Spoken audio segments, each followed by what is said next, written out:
students, this is our lecture third of class 9 unit first. ठीक है, तो आज हम पढ़ेंगे टेम्परेचर मेजर करने के स्केल्स के बारे में कि टेम्परेचर कितने कितने स्केल्स पे आप मेजर कर सकते हो. ठीक है, तो इसके टेम्परेचर को मेजर करने के आपके बेसिकली 3 स्केल्स होते हैं. कौन कौन से?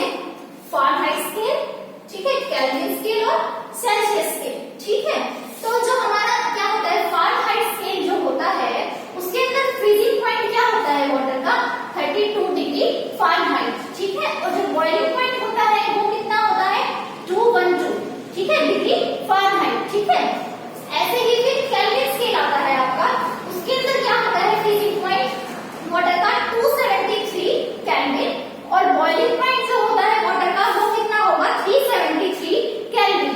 ठीक, अब आता है आपका थर्ड स्केल डिग्री सेल्सियस वाला. ठीक है, उसके अंदर क्या होता है ये तो आप लोगों को कॉमन है, ये तो पता ही होगा.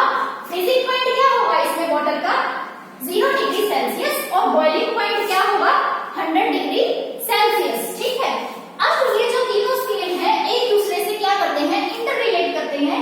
या जैसे कि अगर हमें टेम्परेचर डिग्री सेल्सियस में दिया हुआ है तो उसे केल्विन में कन्वर्ट कैसे करेंगे, या फिर कोई फ़ारेनहाइट में दिया हुआ है उसे सेल्सियस में कैसे कन्वर्ट करेंगे उसके बारे में पढ़ते हैं हम. जैसे कि आपको केल्विन और सेल्सियस स्केल के अंदर अगर रिलेशन देखना है तो वो क्या है, अगर आपको कोई टेम्परेचर केल्विन में निकालना है तो आप क्या करोगे, डिग्री सेल्सियस का जो आपका टेम्परेचर दिया हुआ है आपको उसमें 273 क्या करना है ऐड करना है. ठीक है, जैसे कि आपको 100 डिग्री सेल्सियस टेम्परेचर दे दिया या फिर लगा लो 150 डिग्री सेल्सियस टेम्परेचर दे दिया. ठीक, आपको क्वेश्चन आया कि आप इसको क्या करो केल्विन स्केल में कन्वर्ट करो. ठीक, तो आप क्या करोगे केल्विन स्केल में कन्वर्ट करने के लिए 150 डिग्री जो ये 150 दिया हुआ है ये प्लस क्या करोगे इसमें 273 ऐड करोगे तो कितना हो गया ये 423. ठीक है, से करके देखिए 3. ठीक है, 7 और 5 12 423 हो गया आपका ये, और ये किसमें कन्वर्ट हो गया केल्विन के अंदर. ठीक है, ऐसे ही आपका अगर डिग्री सेल्सियस के अंदर दिया है, अब आपको क्या दे दिया टेम्परेचर केल्विन के अंदर दे दिया और आपको क्या करना है डिग्री सेल्सियस में कन्वर्ट करना है, तो आप क्या करोगे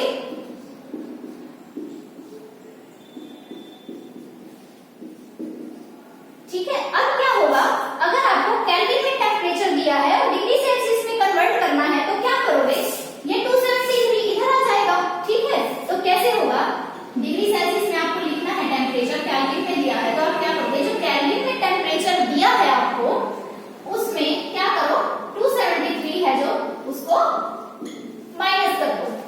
ठीक, जैसे कि एग्जांपल क्या है आपको क्या करना है 470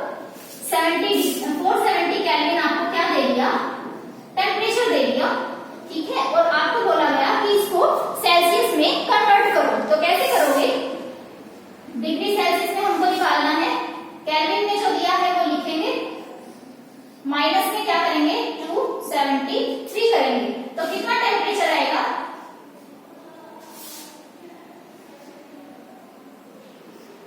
ये आपका क्या आ गया टेम्परेचर आ गया. ठीक है, तो ये आ गया आपका डिग्री सेल्सियस के अंदर. ठीक, ऐसे ही अब आपका क्या आता है फ़ारेनहाइट और केल्विन स्केल के अंदर रिलेशन आता है कि अगर आपको कोई टेम्परेचर फ़ारेनहाइट में दिया हुआ है उसे डिग्री सेल्सियस में कन्वर्ट करना है या फिर डिग्री सेल्सियस में दिया हुआ है उसे फ़ारेनहाइट में कन्वर्ट करना है, उसके लिए क्या है आपका रिलेशन.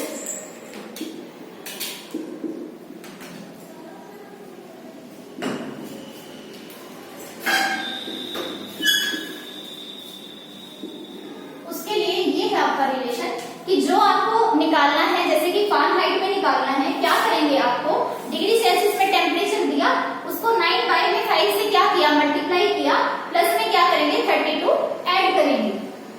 ठीक, जैसे कि आपको क्या किया 150 डिग्री सेल्सियस क्या दे दिया टेम्परेचर दे दिया और आपको इसको कन्वर्ट करना है डिग्री फ़ारेनहाइट में कि ये कितना होगा, तो क्या करोगे आप वही फॉर्मूला पुट करो.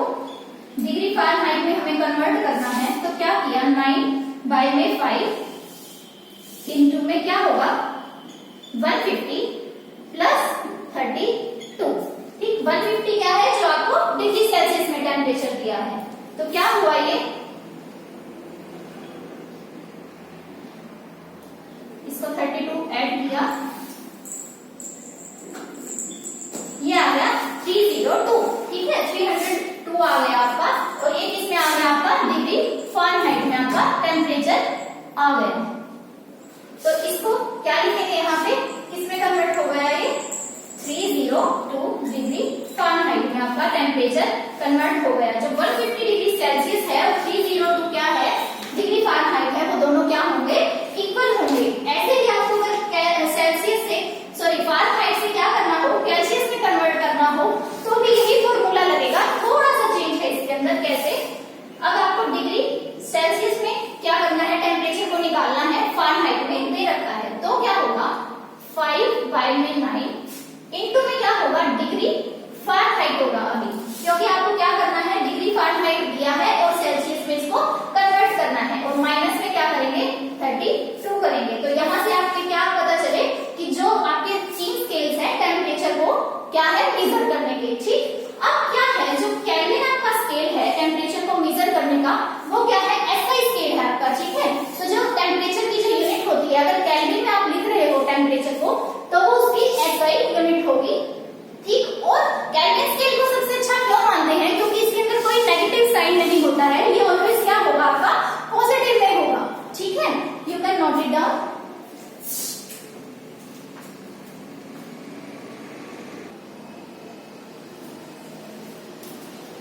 तो स्टूडेंट्स, अब हम पढ़ेंगे कि जो हमारा मैटर है उसके ऊपर टेम्परेचर और प्रेशर का क्या इफेक्ट पड़ता है, कि जो जैसे हम किसी चीज को हीट दे रहे हैं या फिर किसी चीज को के ऊपर प्रेशर अप्लाई कर रहे हैं, किसी भी मैटर के ऊपर, तो जो टेम्परेचर और प्रेशर है वो इफेक्ट क्या डाल रहे हैं उन मैटर पार्टिकल्स के ऊपर, कि उनकी स्टेट क्या हो रही है, वो लिक्विड में कन्वर्ट होंगे, सॉलिड है तो, या गैसेस में कन्वर्ट होंगे।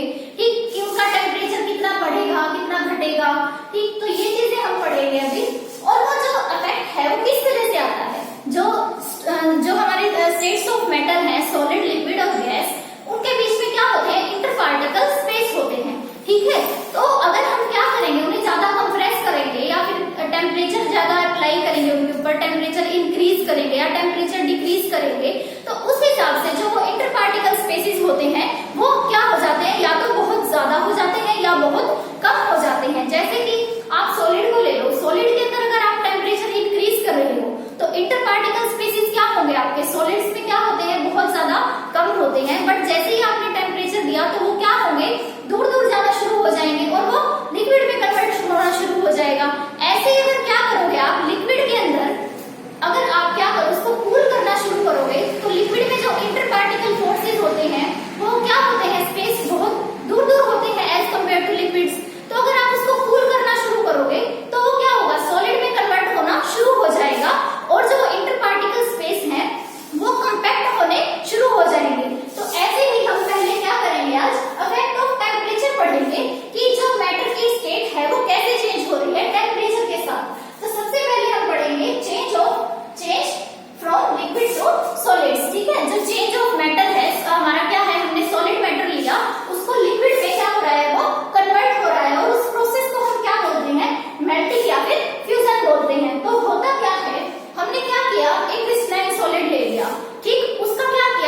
साथ, ठीक है। जो ये वॉइड्स है इनके बीच में इंटर पार्टिकल जिसको स्पेस बोलते हैं हम, वो क्या है, बहुत कम है। तो मतलब फोर्सेस ऑफ अट्रैक्शन बहुत ज्यादा है उसके अंदर, ठीक। अगर हम उसको कंटिन्यूअस हीट देते रहे तो क्या होगा, तो जो वो एनर्जी होगी एक टाइम पे इतनी बढ़ जाएगी उनकी काइनेटिक एनर्जी कि जो उनके फोर्सेस ऑफ अट्रैक्शन है उनको वो क्या कर लेगी, ओवरकम कर लेगी। और जो वो पार्टिकल्स हैं वो टूट के क्या हो जाएंगे, दूर दूर जाना शुरू हो जाएंगे। ऐसे उनके बीच का जो स्पेस है वो बढ़ना शुरू हो जाएगा, ठीक।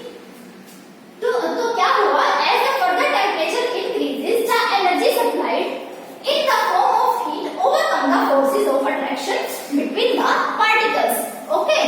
so and the particle starts flowing, ठीक है। जैसे ही उनके बीच का force of attraction टूटेगा, ठीक है, by giving heat by increasing temperature, तो जो particles हैं वो क्या हो जाएंगे, फ्लो होना शुरू कर देंगे, ठीक है। and the solid starts melting, ठीक है। जो solids है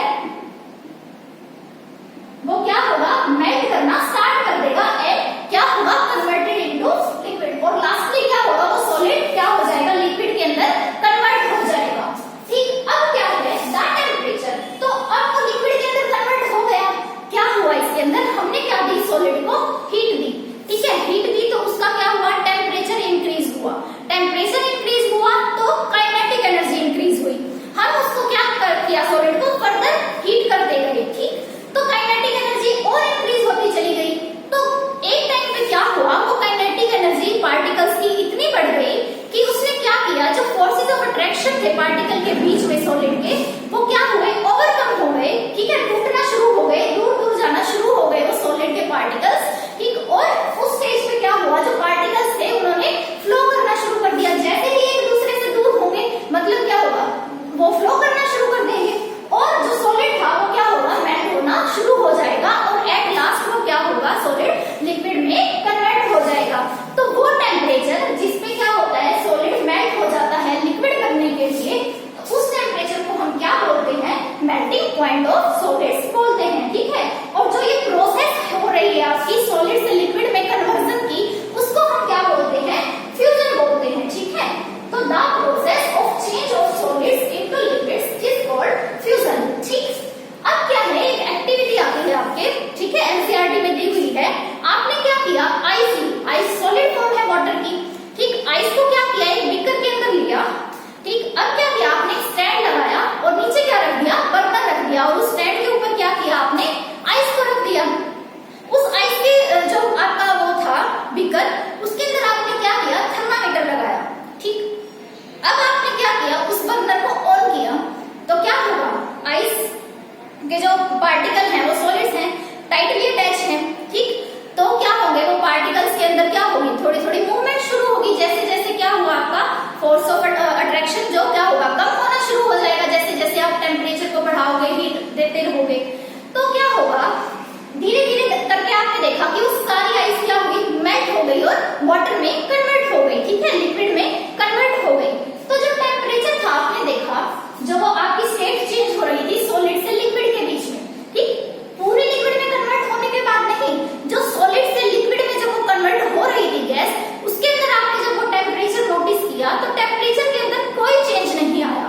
हमारे हिसाब से तो क्या होना चाहिए था कि आपने हीट दी है तो टेम्परेचर इंक्रीज होना चाहिए था, बट हमने जब टेम्परेचर के देखा उसके अंदर थर्मोमीटर से, तो थर्मोमीटर की जो राइज लेवल था टेम्परेचर का, उसमें कोई चेंज नहीं आया। तो वो हीट सारी गई कहाँ, जिसकी वजह से जो क्या थी, आइस थी जो वाटर में कन्वर्ट हो गई। तो वो हीट कहाँ गई, हमारे माइंड में क्वेश्चन अराइज हुआ, तो वो हीट कहाँ जाती है, जिस टाइम पे सॉलिड लिक्विड के अंदर कन्वर्ट हो रहा होता है उस प्रोसेस के अंदर, तो वो हीट कहाँ जाती है, वो यूज हो जाती है जो आपके पार्टिकल्स हैं सॉलिड के, ठीक है, उनको क्या करने में, ब्रेक करने में, उनके फोर्सेस ऑफ अट्रैक्शन है उनको क्या करने में, ब्रेक करने में वो हीट यूज हो जाती है। इसलिए क्या है, वो हीट कहाँ यूज नहीं हुई, टेम्परेचर को राइज करने में यूज नहीं हुई। वो हीट सिर्फ कहाँ यूज हुई, जो आपके सॉलिड्स के पार्टिकल हैं उनको तोड़ने के अंदर क्या हुई, वो हीट यूज होगी। तो इसलिए जब आप क्या है, जब सॉलिड लिक्विड के अंदर कन्वर्ट हो रहा होता है तो आपके टेम्परेचर में कोई राइज नहीं आता है, बिकॉज जो आपने हीट सप्लाई की है वो कहाँ यूज हो जाती है, उन जो सॉलिड के पार्टिकल्स हैं उनके फोर्सेस ऑफ अट्रैक्शन को तोड़ने के लिए, ठीक है।